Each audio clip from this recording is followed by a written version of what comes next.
Hello everyone, welcome back to my channel Divinity Tarot, Sex for Truth. Always exposes darkness. तो कैसे सब लोग I hope everyone is fine and you are taking good care of your health as health is important. तो आज का topic कुछ इस तरह से है कि आपकी ज़िंदगी में of course आपके पर्सन जो है इस वक्त क्या महसूस कर रहे हैं and definitely वो क्या चाहते हैं.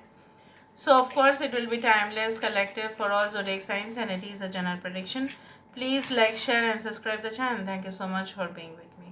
तो चलो देख लेते हैं कि इनका जो है आपके तरफ जो है उनका स्पेसिफिकली इन डेप्थ फीलिंग्स जो भावनाएं हैं वो किस प्रकार हैं. आप अपने पर्सन के बारे में सोचिए और हम देखते हैं कि ये इंसान आपके लिए डेफिनेटली क्या फीलिंग्स रखते हैं. आई होप कि आप उनके साथ ठीक है थ्रू टेलीपैथी आप कनेक्टेड रहेंगे. यहाँ पे देखो फर्स्ट जो यहाँ पे नंबर आ रहा है वो है 4 या this is like yes this is the number called 4. यहाँ पे 7 भी है. आई डू थिंक सो दैट आपके पर्सन जो है इस वक्त ऐसा सोच रहे हैं कि चलो कुछ ना कुछ तो. यहाँ पे शंख भी आया है. जैसे बोला जाता है ना कि युद्ध शुरू होने से पहले शंख बजाया जाता है चाहता है ताकि जीत हो जाए. और ऐसा भी होता है कि पूजा पाठ के दौरान भी शंख बजाए जाते हैं. आपको पता है क्यों? ताकि गुड वाइब्रेशंस बहुत पॉजिटिव वाइब्रेशंस मिलता है. यहाँ पे मुझे इस तरह से मालूम चल रहा है कि आपके पर्सन चाहते हैं कि आप दोनों के बीच में हमेशा जो है शुभ कार्य होते रहे आपके लाइफ में भी और उनके लाइफ में भी. आप भी जीत हासिल करें वो भी जीत हासिल करें. अगर आप नो कॉन्टैक्ट सिचुएशन पे हो तो उनको ऐसा लगता है कि अभी भी वो उतना सक्सेसफुल नहीं है जितना आप सक्सेसफुल है या उनको इतना ज़्यादा सेटिस्फेक्शन नहीं आता है जितना आपको सेटिस्फेक्शन आता है अपने करियर में. So they are somewhere lagging behind. शायद वो आपसे पीछे ही रह गए. ये जो है एक बोरिंग सा दुनिया उनको और अच्छा नहीं लगता. उनको और एक्साइटमेंट चाहिए लाइफ में. आप वो एक्साइटमेंट दे सकते थे लेकिन उन्होंने ही कुछ ऐसा हालात क्रिएट किया ठीक है कि कहीं ना कहीं पे आके वो सब कुछ वो खो गए वो खो बैठे आपको. सो आपने भी ठान लिया. यहाँ पे आपकी फीलिंग्स मैं देख रही हूँ कि ऐसा हो रहा है कि आप भी इनको रेस्ट्रिक्ट कर रहे हो अपने लाइफ में आने के लिए. आप भी एक डिसीजन ले चुके हैं स्पेशली नो कांटेक्ट में कि ये इंसान जो है सिर्फ मेरा इस्तेमाल अगर करना चाहता है तो मैं बिल्कुल रेडी नहीं हूँ और मैं इस रिलेशनशिप को बिल्कुल कैजुअली नहीं ले सकती या नहीं ले सकता. I also do think so that you are now very straightforward. अगर वो आपके सामने आए तो भी आप खुल के बात करेंगे. यहाँ पे शिव जी का यहाँ पे लिंगम दिख रहा है. आई डू थिंक सो दैट बहुत सारे लोग यहाँ पे specially girls you have kept lot of like व्रत. बहुत सारे व्रत आपने रखा है ठीक है. बहुत सारे सोमवार की व्रत रखा है आपने. यहाँ पे इस तरह से भी मुझे मालूम चल रहा है लाइक योर डेडिकेशन ठीक है योर काइंड हार्ट. आप जो इतना दयालु है ठीक है इनके लिए ये इनको बहुत ज़्यादा ही भाता है. ऑफ कोर्स ये सोचते हैं आपके बारे में. There is no matter it's not like that कि ये कभी भी आपके बारे में सोचे ही नहीं है लेकिन ये आपसे कनेक्ट नहीं कर पाए. कुछ लोगों के लिए मुझे यहाँ पे ये दिख रहा है लाइक ये अपने तक जो है चीज़ों को सीमित रखते हैं. मतलब क्या है ना अगर इनको लेकर आपको लेकर कुछ बहस भी हो गया तो भी उस चीज़ को ये शेयर नहीं करते. अगर आप हस्बैंड वाइफ है तभी भी इनको ऐसा है ना कि दोनों के दरमियान में मैटर्स रहे तो अच्छा बात है. बाहर लोगों को नहीं मालूम नहीं होना चाहिए क्योंकि बाहर के लोग अगर मतलब जान गए तो ये फ़ायदा उठा सकते हैं और वो कतई नहीं होने देंगे. ये शायद अपने सर्कल में बहुत खुश दिखाने की कोशिश कर रहे हैं. पार्टी अटेंड कर रहे हैं मीटिंग्स अटेंड कर रहे हैं जैसे कुछ हुआ ही नहीं हो उनके लाइफ में बट अंदर ही अंदर घुट के जी रहे हैं. मैं आपको बता रही हूँ ये बहुत ज़्यादा घुटन हो रही है. उनको लग रहा है ना life is all about suffocation. जैसे सांस खुल के नहीं ले पा रहे हैं.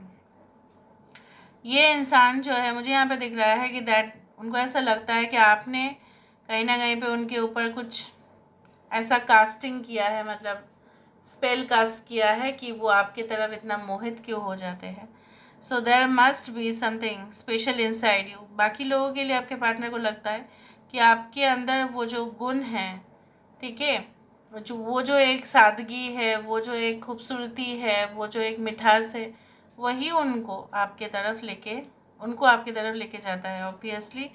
एंड देयरफॉर चाहे उनके फैमिली रिजेक्ट करे आपको या माने ना माने, ठीक है, उससे उनको कोई फ़र्क नहीं पड़ता, या समाज आप दोनों के रिश्ते के बारे में क्या कहे, इनको कोई फ़र्क नहीं पड़ता.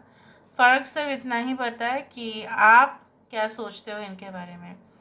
Now the matter is like that ना, they have one negative thing which I don't like, that is their ego and definitely lot of superiority complex. ऐसे तो मन ही मन में उनको ऐसा लगता है कि आपसे कम है, लेकिन दिखाएंगे बहुत ज़्यादा, और इनके आसपास के लोगों को भी दिखाएंगे कि ये बहुत सुपीरियर है.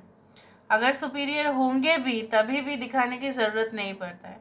सो फ्लैश ऑफ ईगो, बहुत सारे फ्लैशेस, ठीक है, जैसे टॉर्च बियरर होते हैं ना, जो लोग सोसाइटी को मार्गदर्शन कराते हैं, इनका इस तरह से है, ये लोगों को भी डायरेक्ट करते हैं, गाइडेंस देते हैं, मार्गदर्शन कराते हैं. लेकिन सबसे ज़्यादा इनमें एक चीज़ जो है वो मुझे ख़राब लग रहा है, वो है कि एक बार उन्होंने मार्गदर्शन करा दिया या किसी का उपकार कर लिया या किसी को, ठीक है, बहुत ज़्यादा ही इन्होंने पैम्पर किया या किसी का हेल्प किया, उसके बाद इनका ईगो एकदम 10 डबल बढ़ जाएगा, ठीक है, 10 times it will increase. I also do think सो. आपको उस दौरान ऐसा लगा कि आप क्यों बोझ उठाएंगे, आप क्यों बर्डन लेंगे इनका, आप क्यों रिस्पॉन्सिबिलिटी इतना ज़्यादा लेंगे, जहाँ पे सामने वाला कोई इंटरेस्ट नहीं दिखा रहा है, जहाँ पे सामने वाला को कोई फ़र्क नहीं पड़ता है आपकी मौजूदगी का, आपके अस्तित्व का. तो आपका भी तो एक कहीं ना कहीं पे इज्जत है, right. So you don't want to lose any of your prestige और योर सेल्फ वर्थ, इट. आप अपना वैल्यू जानते हैं, आप बहुत अच्छा डिज़र्व करते हैं, ये आप जानते हैं. तो आप उनको क्यों अपने लाइफ में इनवाइट करेंगे. और आपने जो है, मुझे यहाँ पे ये दिख रहा है that now you are very much strict and adamant भी आप हो गए हो, और कहीं ना कहीं पे यहाँ पे अच्छे के लिए ही आप बोल दोगे उनको कि अगर उनके साथ आपको सीरियस रियल रिलेशनशिप रखना है तो ये कुछ उस तरह से पॉजिटिव बात करे या प्रोडक्टिव बात करे, ना कि बातों को इधर उधर घुमाए. अगर उनके लाइफ में कोई भी है तो भी आप उनको लेट गो कर सकते हैं, there is no doubt about it. यहाँ पे ये इंसान जो आपके जो एटीट्यूड में चेंज आया है, इससे ये बहुत ज़्यादा अपने आप को विक्टिम समझ रहा है कि मेरे साथ ऐसा हो रहा है. लेकिन चैप्टर्स ये जो है, पिछला जो चैप्टर्स ये जो है ना, ये पिछला चैप्टर को नहीं देख पा रहे हैं कि इन्होंने आपके साथ क्या किया, या उन्होंने अगर आपके साथ अभी भी कनेक्टेड है तभी भी इनके तरफ से आपने कभी भी इनिशिएटिव नहीं देखा. अगर देखा भी होगा, एक बार मम्मी पापा को पूछ लूँ, फिर आपको बताओ, एक बार मम्मी पापा से कह लूँ, ये करो. तो ये बहुत ज़्यादा ऑब्लाइज्ड होते हैं अपने पेरेंट्स के, उस तरह से आपने देखा है. Now let me see with the help of the charms universe पर गाइड्स प्लीज़ गाइड करें कि मेरे जो व्यूअर्स हैं उनकी ज़िंदगी में. ऑफ कोर्स यहाँ से ही हम देखेंगे.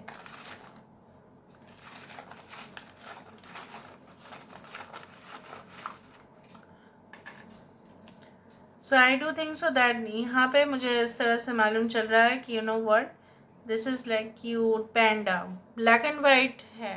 सो ब्लैक एंड वाइट जो पैंडा होते हैं, जनरली ये माना जाता है कि ये बहुत ज़्यादा उनके अंदर स्ट्रेंथ होता है as compare to the white और द ब्लैक बेयर, ठीक है. का जो ब्लैक बेयर होते हैं, ठीक है, और वाइट बेयर होते हैं, इससे काफ़ी ज़्यादा जो है काफ़ी स्ट्रेंथ होता है इनके अंदर. तो मुझे यहाँ पे ये दिख रहा है कि आपके पर्सन के अंदर धीरे धीरे जो है वो शक्ति आ रही है, कहीं ना कहीं पे मेंटल स्ट्रेंथ हो रहा है कि आपके रिस्पॉन्सिबिलिटी को ले पाए और खुद डिसीजन ले सके, ना कि कोई इंटरफेयर करे तभी ये डिसीजन लेंगे. यहाँ पे मुझे दिख रहा है आप दोनों की रिलेशनशिप में इम्प्रूवमेंट होने का बहुत सारे चांसेस है, लेकिन यहाँ पे कोई ऐसा है जो आप दोनों के रिलेशनशिप से बिल्कुल खुश नहीं। यहाँ पे सन आया हो, sunflower, whatever be it is, sun is there, so obviously you can expect great changes in this connection. इस कनेक्शन में आप बहुत ज़्यादा चेंजेस नज़र में आ सकता है आने वाले समय में। It will be like free flowing, और ऑटम के टाइम पे, मतलब जो सितंबर अक्टूबर आप बोल सकते हैं टिल मार्च, द रिलेशनशिप का जो स्टेटस है वो चेंज होगा। So this is all about today's reading guys. I hope you like it, and if you like, please do share and subscribe. Thank you so much for being with me. Love you a lot. Take care of yourself and bye.